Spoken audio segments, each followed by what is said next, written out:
Ibnu Nafis, dokter hebat, peneliti peredaran darah manusia.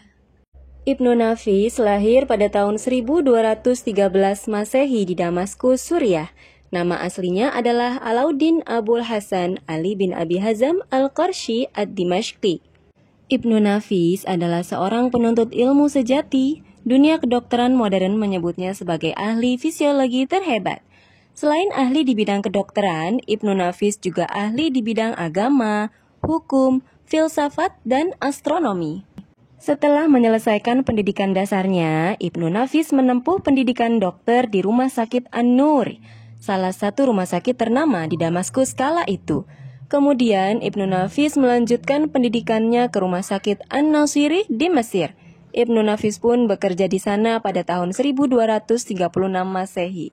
Karena kinerja dan keahlian Ibnu Nafis yang luar biasa, ia akhirnya diangkat menjadi kepala dokter di Rumah Sakit Al-Mansuri. Sultan Mesir Baybars juga memberi kepercayaan kepada Ibnu Nafis sebagai dokter pribadi.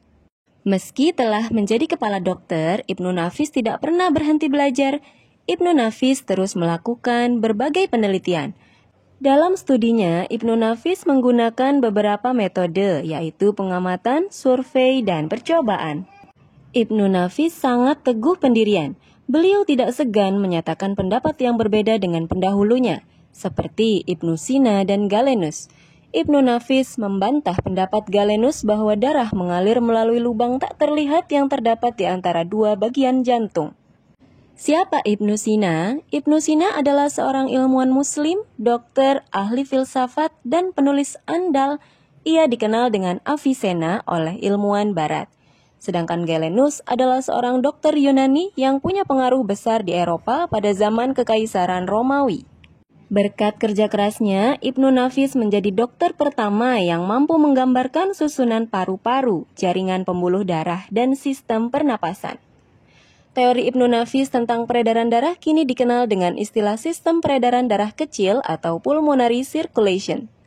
Pada usia 29 tahun, Ibnu Nafis menuliskan teorinya dalam sebuah kitab berjudul Syarhu Tashrih Ibnu Sina. Buku tersebut merupakan rangkuman hasil pemikirannya tentang anatomi dan fisiologi. Anatomi itu sendiri adalah cabang dari biologi yang mempelajari struktur bagian tubuh makhluk hidup, sedangkan fisiologi mempelajari fungsi dan sistem kehidupan. Karya Ibnu Nafis lainnya adalah Asy-Syamil fi Sina'at Tibbiyah.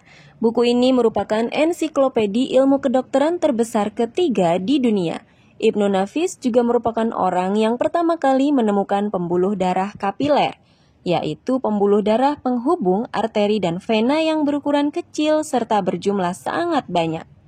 Ada pula karyanya yang berjudul Al-Mujaz fit Tibb. Buku tersebut berisi ringkasan tentang ilmu kedokteran. Karena beberapa penemuan pentingnya di bidang kedokteran, ia dijuluki The Second Avicenna. Ibnu Nafis berpendapat bahwa pengobatan terhadap seorang pasien harus melalui pengamatan yang jelas. Seorang dokter tidak boleh sembarangan memberi obat tanpa memeriksa pasien dengan seksama. Ibnu Nafis lebih menekankan pola pengobatan penyakit dengan memperbaiki asupan makanan. Ibnu Nafis berusaha menghindari obat masuk ke dalam tubuh dalam jumlah yang banyak. Ketika sakit parah, Ibnu Nafis menolak saran orang-orang untuk minum arak. Kala itu, arak diklaim dapat menyembuhkan penyakit. Ibnu Nafis takut mulutnya bau arak sewaktu menghadap Allah nanti. Ia tidak ingin sesuatu yang haram masuk ke tubuhnya. Karena sakit parahnya, Ibnu Nafis wafat pada tahun 1288 Masehi di Mesir. Ibnu Nafis wafat dalam keadaan beriman dan bertakwa. Ia senantiasa menghindarkan diri dari perbuatan makan dan minum yang haram. Ibnu Nafis meninggalkan banyak harta dan karya dalam bidang kedokteran. Beliau mewakafkan rumah, harta, dan karyanya kepada Rumah Sakit Al-Mansuri. Itulah adik-adik kisah Ibnu Nafis, semoga menginspirasi adik-adik semua supaya rajin belajar dan kelak menjadi ilmuwan hebat. Wassalamualaikum.